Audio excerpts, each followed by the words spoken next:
বইটা একটা উপহার পাওয়া বই। জার্মানিতে আসা কিছুদিন পরে এই বইটি উপহার পাই একজন মজার মানুষের কাছ থেকে।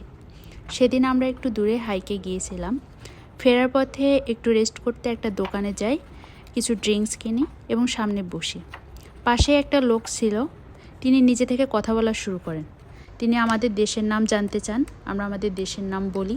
তারপর তিনি বলেন আমাদের দেশীয় কিছু গান যেটা বর্তমান ট্রেন্ডি তাকে সাজেস্ট করতে। তাকে সাজেস্ট করার পর তিনি গানটা তার বক্সে প্লে করেন। তিনি আমাদের কয়েকটা নোটবুক দিয়ে অনুরোধ করেন তাকে কিছু একটা নোট বা ছবি এঁকে দিতে।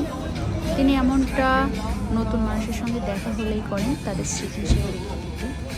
তো আমি ছবি আঁকছিলাম, বিদেশে বসে দেশীয় গান শুনতে শুনতে ছবি আঁকতে ভালোই লাগছিল।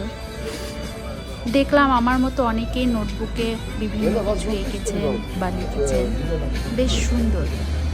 তিনি আমাদেরকে কয়েকটি বই দিলেন, বললেন এখান থেকে কিছু বই বেছে নাও।